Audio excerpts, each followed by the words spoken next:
영국의 그 버틀란트 러셀이라는 철학자가 이 세상에는 세 가지 종류의 힘이 있다, 그렇게 얘기했습니다. 첫째는 물리적인 힘입니다.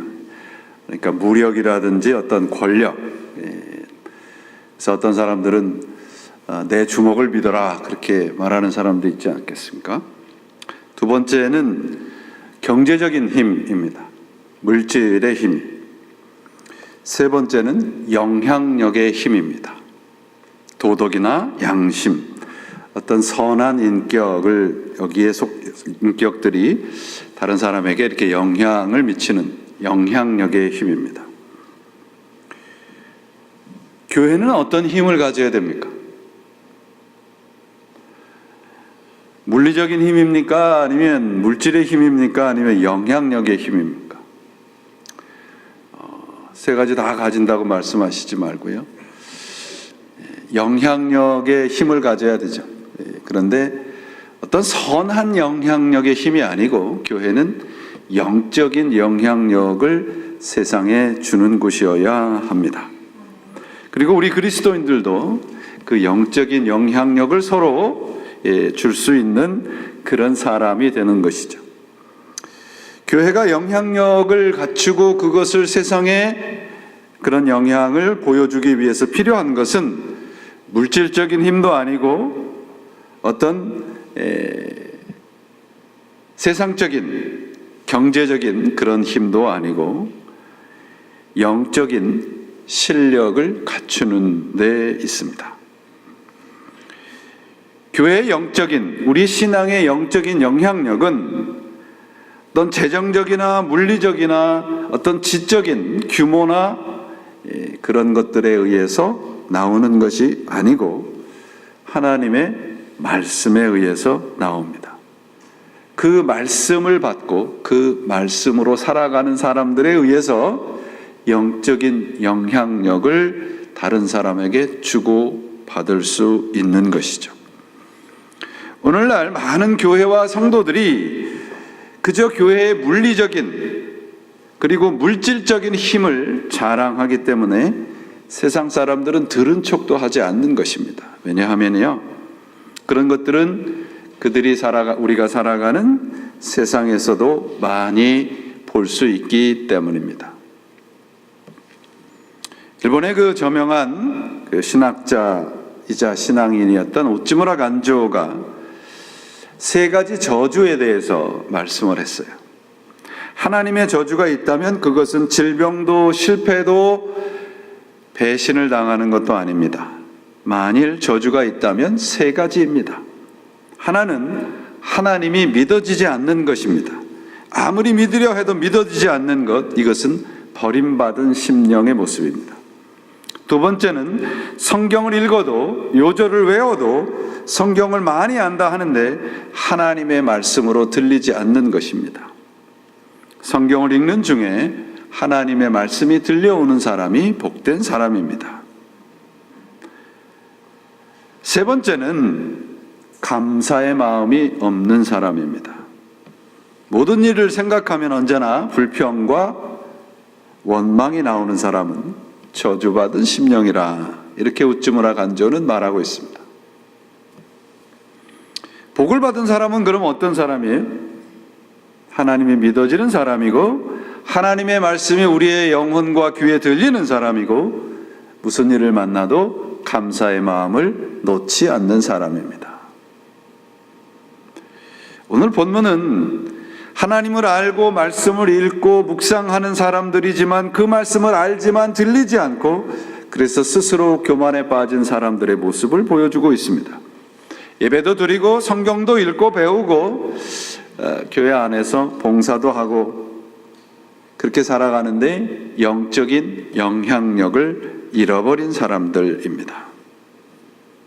지난 주일날 말씀드렸듯이 베데스다의 그 연못이 움직이기만 하면, 내가 생각하고 내가 계획한 것들이 제대로 되기만 하면 무엇인가 일을 이룰 수 있다고 생각하는 사람, 나 자신에게서 가능성을 찾는 사람들의 모습을 지난 주일에 말씀을 드렸습니다. 예수님께서는 지금 율법적인 신앙을 지적을 하고 있습니다. 내가 움직일 수 없는 처지에 있음에도 물이 움직일 때를 기다리고 있는, 그리고 어떠한 방법으로든지 물에 들어가기만 하면 내 행위로, 내 노력으로 구원을 받을 수 있다고 생각하는 사람들, 그렇게 죄로 물든 사람들을 지적하고 있죠. 우리 모두는, 어느 누구도 우리의 자격이나 우리의 노력으로 구원을 받은 사람은 없습니다. 모두 다가 하나님의 은혜이지요. 오늘날 교회들이 경쟁적으로 뭔가를 잘하고 뭔가를 먼저 하고 뭔가 많이 하는 사람을 신앙이 좋다고 이야기합니다. 저는 그렇게 생각하지 않습니다. 우리 신앙은 여러분, 누가 잘하나의 경연이 아닙니다. 미국의 그 유명한 기저귀 회사에서 세계 각국의 그 아기들 중에서 어느 나라 아기들이 가장 먼저 기저귀를 떼는가 이게 조사를 했답니다. 어느 나라 아기일 것 같습니까? 한국 아기들이래요. 대단하죠?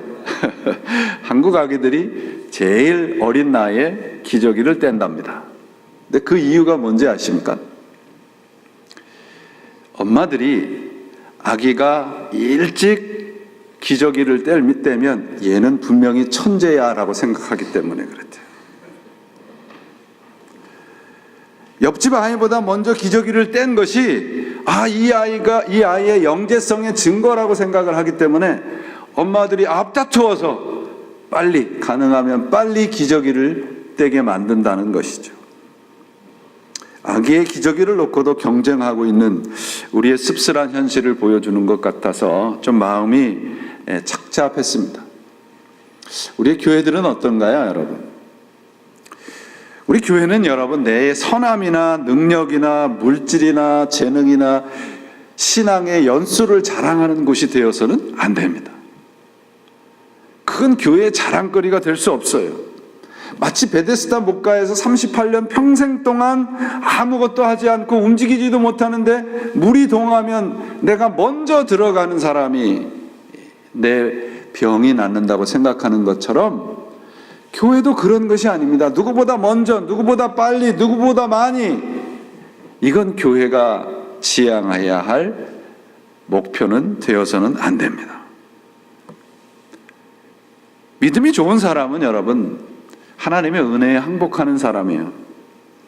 교회는 교회주의자를 만드는 곳이 아니고 예수를 닮은 존재들을 만드는 곳이어야 합니다. 그게 좋은 교회입니다. 베데스다 연못 사건이 우리들에게 전해주는 그 핵심되는 메시지가 뭐냐 하면, 그 연못에 들어가는 행위가 중요한 게 아니고 예수님이 네가 지금 낫고자 하느냐 했을 때 제대로 응답하는 것이 필요하다는 것이에요. 여러분, 우리가 예수님께서 우리들에게 묻는 질문이 뭡니까? 예수님께서 이렇게 찾아오셔서 가장 먼저 우리들에게 하는 질문이 뭐겠습니까? 부자 되고 싶니? 그렇게 물으실 것 같아요? 내가 정말 구원받는 사람이 되고 싶니? 이렇게 물으실 거 아니겠습니까? 그럼 뭐라고 대답을 하겠습니까? 아멘이라고 대답을 해야죠. 오늘날 우리 교회들이 예수님의 질문을 다 왜곡시켜버렸어요. 예수님이 찾아오셔서 부자도 만들어준다 그러고 건강하게 만들어준다 그러고 세상에서 형통하게 만들어준다 그래요. 그거 다 거짓말이에요, 여러분. 예수님께서는 단 한 번도 그런 말씀을 하신 적이 없단 말이죠. 성경에 분명히 말씀하고 계시잖아요. 그래서 여러분, 신자는 예수님께서 그 질문을 하셨을 때 베데스다 목가에 38년 된 병자처럼 엉뚱한 대답을 할 것이 아니라 올바른 대답을 해야 됩니다. 내 생각을 말하는 것이 아니라 예수님의 대답에 올바른 응답을 할 줄 아는 것, 그게 참된 신앙의 모습입니다. 그런 사람들은 어떤 사람들인가? 내 안에 있는 가능성을 믿지 않고 하나님 앞에 항복하는 사람들이에요. 내 안에 가능성을 믿는 사람들은 언제나 엉뚱한 대답을 합니다. 신앙은 하나님의 가능성에 항복하는 거예요. 율법이 무익하다, 이 말은 그 율법 자체가 무익하다는 말이기도 하지만 우리 안에 가능성이 없다는 것입니다. 예수를 믿으면서도 왜 교회 안에서나 밖에서나 예수 믿는 사람들이 서로 사랑하지 못하고 서로 이렇게 자꾸 경쟁적인 모습들을 가지고 가는가? 그러면 아직도 내가 살아있기 때문 아닌가요? 예수님께서 이 38년 된 병자를 고친 날이 안식일이었습니다. 예수님이 지금 그 율법이 무익하다고 하고 율법은 아무런 소용이 없다고 하는데 지금 그들이 목숨처럼 생각하고 있는 율법을 가지고 예수님을 지금 모함을 하고 있습니다. 16절에 보시면 이러한 일을 행하셨다라는 말씀을 미루어서 보면 두 가지 사실 때문에 예수님을 지금 모함하고 죽이려 하고 있습니다. 하나는 안식일에 병자를 고친 것이고 다른 하나는 그 병의 고침을 받은 이 병자가 자신이 사용하고 있었던 자리, 그러니까 이불이죠. 이불을 들고 걸어간 것입니다. 안식일에 금지된 일이 본래 39가지였다고 그래요. 그 마지막 39번째에 금지된 일이 뭐냐면 물건을 운반하지 않는 것입니다. 짐을 안식일에는 운반하지 못하게 되어 있어요. 그런데 생명의 위협이나 생명을 보호하는 일을 위해서는 예외로 인정이 되었단 말이죠. 자리를 들고 가는 일이 금지된 일이기는 하지만 그 자리를 들지 말라고 하는 그 금지 조항은 큰 길에서만 해당이 되었단 말이에요. 지금 율법에 금지하고 있는 일을 예수님이 행했다고 하는데 그 예외 조항에 해당하는 것을 예수님이 했단 말이죠. 생명을 구하셨다는 거예요. 그럼에도 불구하고 지금 유대인들이 예수님을 모함하고 있는 것입니다. 왜 그럴까요? 왜 그랬을까요? 율법에 능통한 유대인들이, 바리새인들이 예외 조항을 몰라서 그랬을까요? 아닙니다. 이것은 내가 어떤 생각을 가지고 어떤 신앙의 눈을 가지고 말씀을 바라보느냐에 따라서 말씀이 달라져요.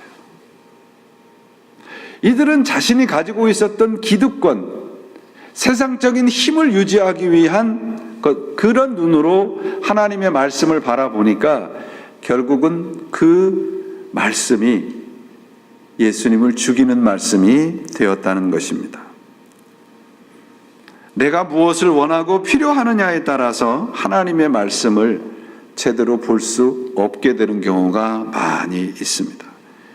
우리가 이기심과 욕망이라고 하는 것이 우리의 신앙의 불순물로 첨가될 때 그런 눈으로 하나님의 말씀을 바라보면 제대로 보이지가 않습니다. 이들이 이처럼 목숨처럼 생각하고 있는 안식일의 신앙적인 근거는 우리가 너무도 잘 압니다. 예수님께서 6일 동안 창조를 다 하시고 7일째 쉬셨습니다. 여러분, 그럼 생각해 보세요. 하나님께서 6일 동안 모든 걸 다 하시고 7일째 쉬셨죠. 그럼 그 다음 날은 뭐 하셨을까요? 8일째 되는 날은 뭐 하셨을까요? 생각해 보신 적이 없으세요? 아니, 생각해 보세요. 6일 동안 창조를 다 하시고 7일째 쉬우셨어요. 그러면 그 다음 8일째 되는 날은 하나님께서 새롭게 창조의 일을 또 다시 하셨을까요?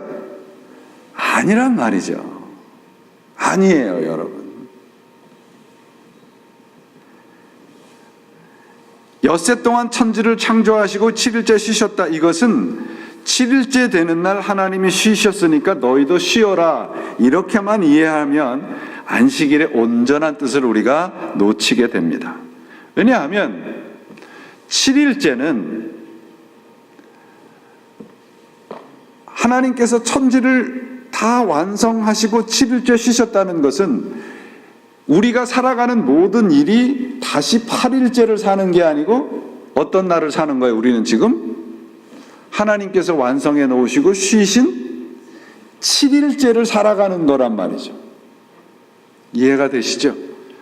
날씨도 불순한데 제가 어려운 말씀 드리는 것 죄송스럽지만 7째 날이 지금 계속되고 있단 말이에요. 7째 날은 뭐냐면 하나님이 쉬신 날이시기도 하지만 하나님이 우리와 함께 하는 날이란 말이에요. 쉬셨다는 말은, 그래서 7일째 쉬셨다는 말은 단순히 쉬셨다는 말이 아니라 하나님이 만들어 놓으신 그 천지에 창조하신 모든 것이 완벽했다, 그런 뜻이에요. 인간이 거기다가 무슨 손을 더하고 무슨 일을 더하고 인간이 그 어떤 불순물을 더할 수 없을 만큼 완벽했다. 그래서 쉬셨다는 것입니다. 그렇다면 오늘 우리가 살아가는 이 완벽한 천지 창조의 시간을 살아가는 우리들의 삶은 완벽합니까? 불완전합니까? 완벽하다는 거예요. 그게 믿음이에요, 여러분. 우리는 자꾸 어떤 생각을 하냐면, 어떤 분들은 이제 6일 동안 일하시고 7일 동안 쉬시고 그 다음 날은 이제 또 하나님이 또 창조를 위해서 열심히 일하시고. 아니에요, 여러분. 더 이상 손볼 것이 없이 완전하자는 의미에서 쉬셨다는 것입니다. 그러므로 우리 보고 안식일에 쉬라는 말씀은 뭐예요? 하나님의 그 완벽하신 천지 창조를 그 하나님과 함께 어떻게 해요? 누리라, 그런 뜻입니다. 누리라. 그 유명한 유대 신학자 중에 아브라함 헛셀이라는 사람이 있습니다. 이분이 이런 안식에 대해서 이런 말씀을 하셨어요. 안식은 하나님께서 창조하신 것 중에 마지막 작품이고 하나님의 의도하신 첫 번째 작품이다. Last in creation, first in intention이라는 뜻이에요. 결국 안식이라고 하는 것은 창조가 완성이 되었다는 것입니다. 인간이 그 어떤 것도 거기에 보태거나 빼지 말아야 돼요. 하나님의 창조하신 것에 무엇인가 보태려 하지 말라, 이것이 안식일 정신입니다. 다시 말씀드리면 하나님의 인텐션, 하나님의 의도에 온전히 순종하는 시간이 뭐예요? 안식이에요. 그래서 여러분, 제7 안식일이 토요일 날 쉬는 게 성경적, 그래서 이단인 거예요. 하나님의 말씀을 제대로 이해하지 못하고 그저 문자적으로만 해석을 해서 6일이 진짜 안식일이다. 아니에요, 여러분. 하나님이, 우리가 몸은 쉬고 있으나 하나님의 의도에 맞지 않는 것은 안식이 될 수가 없단 말이죠. 안식이 뭐라고 얘기를 해요? 하나님의 first intention이라고 얘기를 하고 있는 거예요, 성경에서. 모든 일을 쉬고 멈추고 하라는 안식일의 의미는 창조의 모든 것에, 그리고 구원의 모든 것의 그 완전함을 누리라는 말씀입니다. 그래서 여러분들이 댁에 가셔서 십계명을 좀 다시 한번 읽어보세요. 성경에 십계명이 어디 있습니까? 어떤 분한테 물어봤더니 찬송가 맨 앞에 있다고 대답하시는 분들이 있어요. 십계명이 어디 있냐면 출애굽기 20장과 신명기 5장에 있습니다. 여러분들이 좀 꼼꼼히 읽어보시면 뭔가 하나 발견하실 수 있는 게 있습니다. 특별히 안식일 계명에 대해서. 출애굽기에서는 하나님도 쉬셨으니 쉬어라, 그렇게 말씀합니다. 신명기에서는 쉬라는 말씀에다가 뭐가 더해졌냐면 하나님이 너희를 애굽에서 데리고 나오신 그 구원을 기억해라. 그러면 안식일에 쉬어라는 말씀은 두 가지를 말씀하고 있다는 거 우리가 알 수 있죠. 하나는 뭡니까? 쉬어라. 다른 하나는 뭐예요? 기억하라. Stop and remember입니다. 이스라엘 백성들은 안식일, 그들이 목숨처럼 생각하는 3대 절기가 있습니다. 그 3대 절기에 가장 그 3대 절기를 떠받치고 있는 기본이 뭐냐면 안식일이에요. 절기의 가장 공통점은 뭐냐면 다 쉬는 거예요.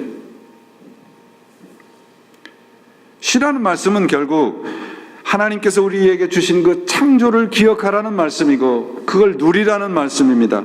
내 이기심과 욕망과 내 마음대로 살고 있던 것을 멈추고 하나님을 바라보라는 것입니다. 인간적인 걸 멈추고 하나님을 다시 기억하는 시간이 안식일입니다. 그게 오늘입니다.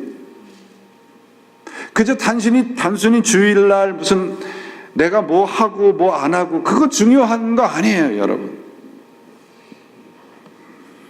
쉬고 아무 일도 하지 않는 것이 안식일이 아니라 쉬어라, 그리고 받은 구원을 기억하라.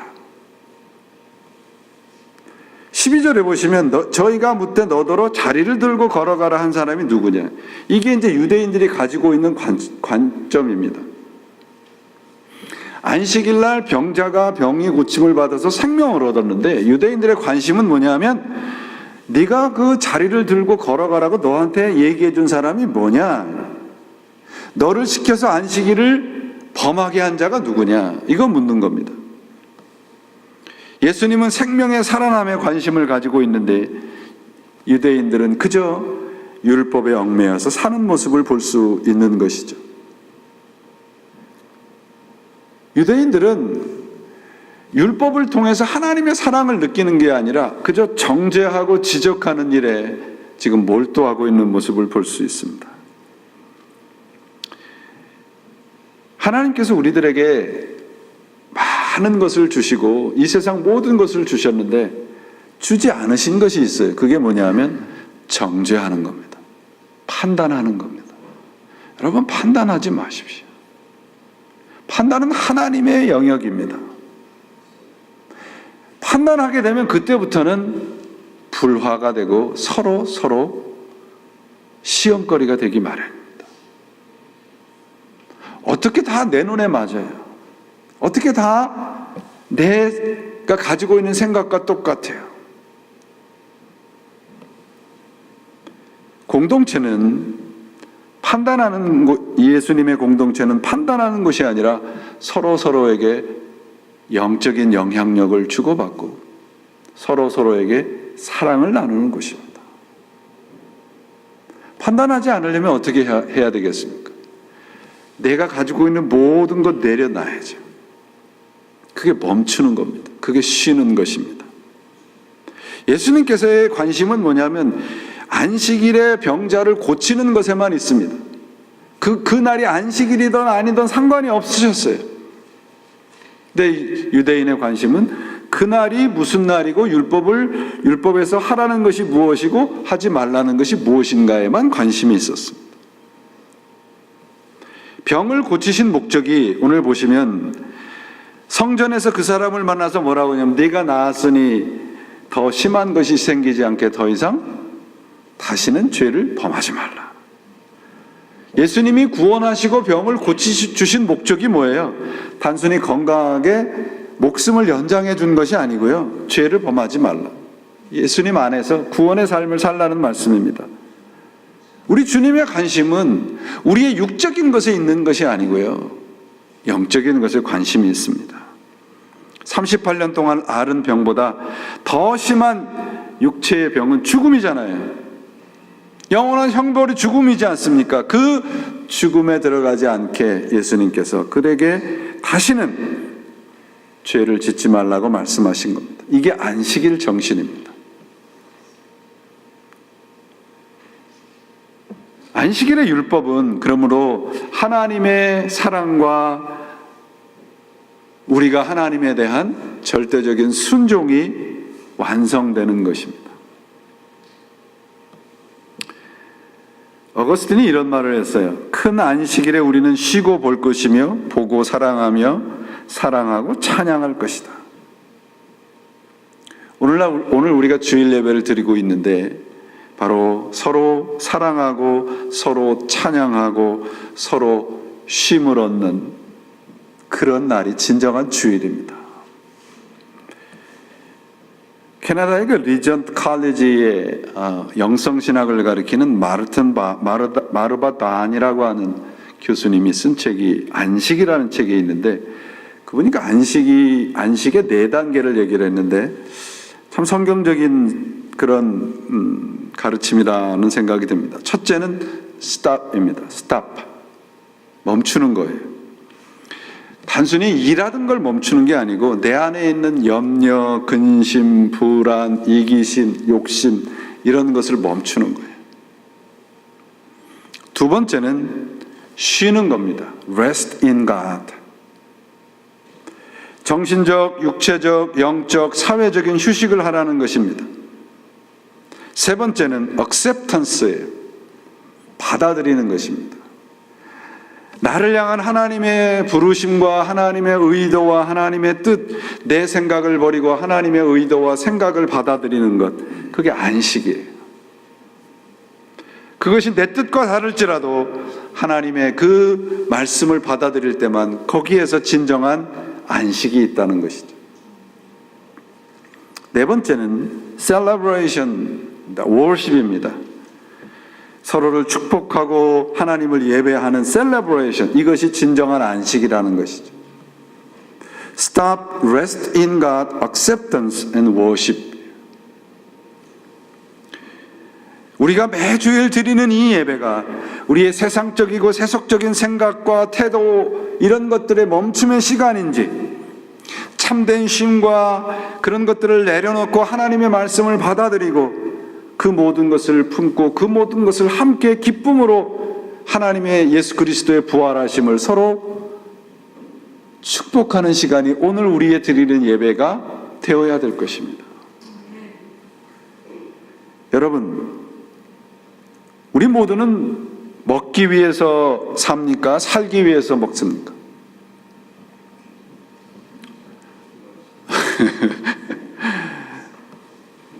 가만히 보니까요, 살기 위해서 먹다가 좀 형편이 펴지면 먹기 위해서 사는 것 같아요. 그죠? 한국 텔레비전 보세요. 전부 먹는 거잖아요. 어디가 맛있고, 어디가 맛집이고. 언제 우리가 그렇게 맛집을 찾아다니면서 먹었습니까? 배부름을 위해서만 먹었을 때가 불과 몇 년 전이에요. 그렇다면 여러분은 쉬기 위해서 일을 하세요? 일하기 위해서 쉬세요? 제가 왜 이 말씀을 여쭙냐면 이게 우리 인생이에요. 이렇게 우리의 인생은 참으로 보잘것없습니다. 그저 먹기 위해서 막 일하고, 쉬기 위해서 일하고, 일하기 위해서 쉬고. 어떤 이들은 쉬기 위해서 일을 하고 어떤 이들은 일을 하기 위해서 쉼을 갖습니다. 그런데 성경에서 우리들에게 쉬라고 하신 안식은 단순히 일을 하고 안 하고, 단순히 먹고 안 먹고 그런 문제가 아니고 훨씬 더 깊다는 말씀을 드리는 거예요. 안식이라는 말의 의미는 그저 단순히 쉰다는 것이 아니라 영원한 생명을 말합니다. 하나님이 우리 모든 사람들에게 가지고 계셨던 하나님의 의도, 인텐션, 첫 번째 인텐션이 안식이라고 말씀드렸잖아요. 그건 뭐예요? 그러면 영원한 생명을 누리라는 것이죠. 여러분 다 함께 히브리서를 좀 펴보세요. 히브리서 4장입니다. 성경 가지신 분들은 히브리서 4장을 펴보시기 바랍니다.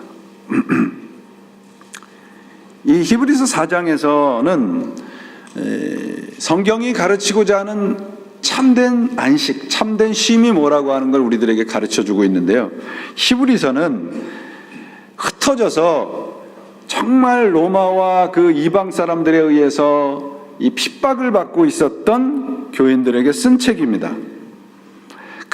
이 핍박과 고난 속에 있는 그 그리스도인들에게 이 히브리서 성경은 뭘 얘기를 하고 있냐면 그 핍박과 위기를 두려워하지 말라, 그렇게 가르치는 것이 아니라 안식에 이르지 못할까 항상 살피며 살아라, 그렇게 히브리서는 가르치고 있어요.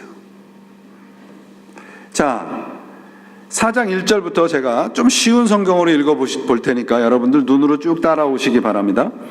그러므로 그분의 안식에 들어가리라는 약속이 남아있을 동안에 여러분 가운데 혹 누구라도 거기에 이르지 못하는 사람이 있을까 두려워하십시오. 2절, 그들처럼 우리도 복음 증거를 받은 사람들입니다. 그러나 들은 말씀이 그들에게 무익했던 것은 그들이 들은 말씀과 믿음을 연합하지 않았기 때문입니다. 3절. 그런데 믿는 사람은 그 안식에 들어갑니다. 이는 하나님께서 내가 진노해 맹세한 것처럼 그들은 결코 내 안식에 들어오지 못하리라 라고 하신 것과 같습니다. 사실 세상이 창조된 이래로 그분의 일들이 이루어져 왔습니다. 4절. 어디엔가 제7에 관해 이렇게 말씀하셨습니다. 그리고 하나님께서 일곱째 날 그분의 모든 일을 쉬셨다. 그런데 5절. 여기서는 다시 그들은 결코 내 안식에 들어오지 못할 것이다 라고 하십니다. 6절. 이와 같이 이제 어떤 이들에게는 저 안식에 들어갈 기회가 남아있지만 복음을 먼저 전해들은 사람들에게 불순종으로 인해서 들어가지 못했습니다. 그러므로 7절. 이미 인용한 것처럼 하나님께서 다시 오랜 후에 어느 한날을 정해 오늘이라 하시고 다윗을 통해 말씀하셨습니다. 오늘 너희가 그 음성을 듣거든 너희 마음을 완고하게 하지 말라. 9절 8절 넘어서 9절 갑니다. 그러므로 하나님의 백성에게는 안식이 남아 있습니다. 이는 하나님의 안식에 들어간 사람은 하나님께서 자신의 일을 쉬셨던 것처럼 그 자신도 자신의 일을 쉬기 때문입니다. 11절. 그러므로 누구든지 이와 같이 불순종의 본을 따라 멸망하지 않도록 우리가 저 안식에 들어가기를 힘쓰십시오. 하나님의 백성에게 여러분 이 말씀이 이겁니다. 안식이 남아있는데 그 남아있는 안식이 뭐냐면 영원한 생명이에요. 단순한 일을 멈추고 쉬는 안식을 말하는 것이 아니라 구원의 안식이라고 하는 건 영원한 생명을 누리는 것입니다. 그 생명의 안식이 남아있는 사람들이 누구냐 그러면 예수 그리스도를 믿는 우리들이에요. 하나님의 백성이에요. 그렇다면 하나님의 이 영원한 안식에 들어가기 위해서 필요한 게 뭐예요? 4장 1절과 2절 말씀이 그겁니다. 말씀과 믿음의 연합입니다. 말씀에 대해서 절대적인 순종, 곧 들은 말씀에 대해서 믿음으로 응답하는 것이 필요하다는 거예요. 무엇을 위해서요? 안식을 위해서. 우리가 여전히 하나님의 말씀을 듣고 설교 말씀을 듣고 성경을 읽고 봉사하고 헌신하고 신앙생활함에도 불구하고 우리 안에 평안과 기쁨과 감사가 부족한 것은 왜예요? 내가 들은 말씀에 대한 믿음의 응답이 부족하기 때문입니다. 우리가 안식이라고 하는 게 단순히 그저 일을 멈추고 쉬는 것이라고만 생각을 하기 때문에 이 말씀에 대한 중요성을 자꾸 놓친단 말이에요, 여러분.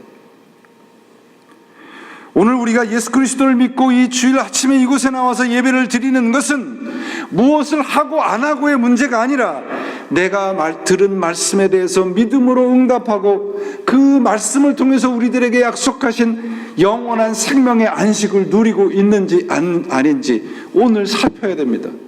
그리고 우리가 그 말씀을 통해서 진정한 안식을 누려야 오늘 우리가 예배를 드리는 기쁨과 그 예배의 구원의 약속을 누리는 것이에요. 여러분 이런 안식을 누리시기 바랍니다. 우리가 들은 말씀에 믿음을 더해야 됩니다. 그래야 우리가 안식을 얻을 수 있어요. 그럼 우리가 들은 말씀은 무엇인가? 여러분 다시 히브리서 4장으로 넘어가 보시면 11절입니다. 그러므로 우리가 저 안식에 들어가기를 힘쓸지니 이는 누구든지 저 순종하지 아니하는 본에 빠지지 않게 하려 함이라. 12절.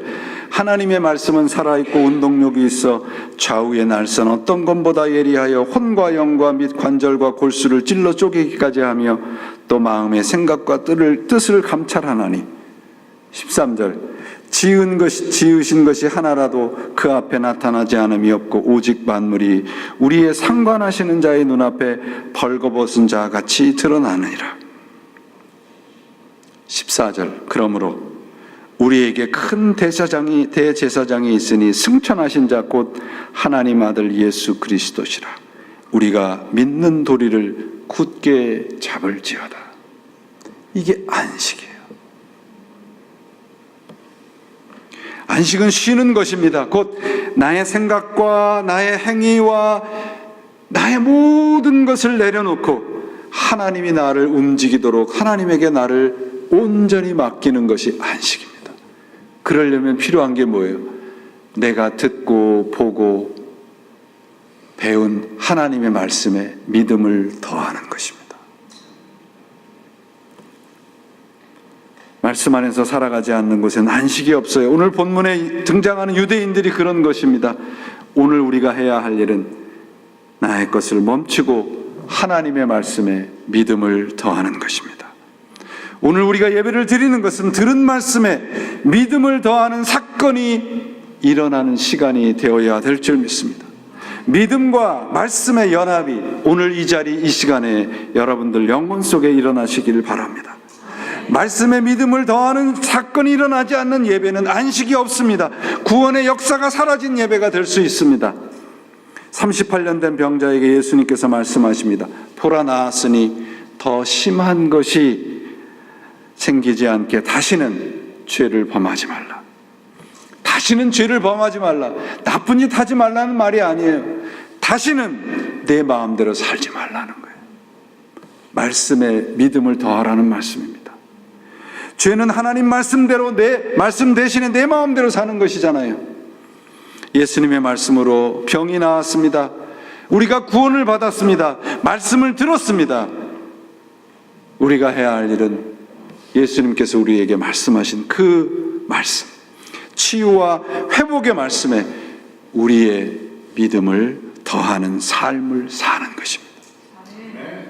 이것이 안식일에 일어난 것은요, 우연한 것이 아닙니다. 참된 안식은 들은 말씀대로, 들은 말씀에 믿음을 더하며 사는 것입니다. 바라고 기도하기는 오늘 우리 모두가 우리 교회 안에 이 예배에 하나님의 선포된 말씀을 들은 우리들에게 믿음으로 응답하는 사건이 일어나시기를 바랍니다. 오늘 우리는 여기에 단순히 쉬기 위해서, 마음의 위로를 받기 위해서 이곳에 모이지 않았습니다. 말씀에 대한 응답이 있고 들은 말씀은 믿음으로 답하기 위해서 오늘 이곳에 있는 줄 믿습니다. 하나님의 말씀에 믿음을 더하는 그곳에만 참된 쉼이 있기 때문입니다. 우리 잘 아는 너무도 유명한 말씀 있잖아요. 수고하고 무거운 짐진 자들아, 다 내게로 오라. 내가 너희를 쉬게 하리라. 이 마태복음 11장 전체적인 배경 속에 이 말씀이 나온 배경을 메시지 성경을 보니까 참 잘 번역을 해놨어요. 제가 읽어볼게요. 11장 28절부터 30절 말씀입니다. 마태복음. 너희는 피곤하고 지쳤느냐? 종교 생활에 탈진했느냐? 나에게로 오너라. 나와 함께 길을 나서면 너희 삶은 회복될 것이다. 내가 너희에게 제대로 쉬는 법을 가르쳐 주겠다. 나와 함께 걷고 나와 함께 일하여라. 내가 어떻게 하는지 잘 보아라. 자연스러운 은혜의 리듬을 배워라. 나는 너희에게 무겁거나 맞지 않는 짐을 지우지 않는다. 나와 함께 있으면 자유롭고 가볍게 사는 법을 배우게 될 것이다. 주님 우리에게 오늘 말씀하십니다. 다시는 죄를 짓지 말라. 말씀에 따라 살라는 것입니다. 그분과 더불어 유진 피터슨 목사님의 이 메시지 성경에서 번역한 대로 하나님의 은혜의 리듬에 맞추는 삶을 살아가시는 것이 진정한 안식입니다. 우리 모두에게 이런 안식이 있으시기를 바라고, 이것이 주일날 예배를 드리는 정신이고 안식일 정신입니다. 여러분, 그러면 구체적으로 이 주일에 안식일의 정신, 안식의 정신으로 드리는 예배가 무엇일까요? 거창한 일이 아니고요, 나 한 사람 때문에 예수 믿고 싶어지고, 나 한 사람 때문에 우리 교회 오고 싶고, 나 한 사람 때문에 봉사하고 싶고, 나 한 사람 때문에 성경 말씀 붙잡고 싶고, 그런 것이 안식의 삶을 사는 사람들의 모습입니다. 우리 교회에 이런 일들이 풍성하게 일어나시기를 바랍니다. 하나님의 말씀을 듣고 우리의 모든 것을 멈추십시오. 멈추고 하나님의 말씀을 듣고 믿음으로 답하는 진정한 주일의 사람으로 살아가시기를 바랍니다. 사랑하는 여러분, 오늘이 주일입니다. 우리 모두 동일하게 하나님의 말씀을 들었습니다. 이제 우리 모두 하나님의 말씀에 믿음을 더하는 삶을 우리의 삶의 일상의 자리에서 살아가시기를 바랍니다. 우리의 자신 것을 멈추면 하나님의 위로와 하늘의 쉼이 보일 것입니다. 이것이 우리에게 안식을 주신 우리 주님의 생각입니다. 멈추고 주님의 말씀에 그 은혜의 리듬에 함께 맞추어 살아가는 여러분들 모두가 되시고, 올 한 해에는 진정한 하늘로부터 내리시는 쉼과 안식이 여러분들의 삶에, 여러분들 영혼에, 그리고 우리 교회 안에 풍성하게 넘치는 하나님의 말씀에 믿음을 더하는 놀라운 역사가 나타나시기를 예수님의 이름으로 축원을 드립니다. 기도하시겠습니다.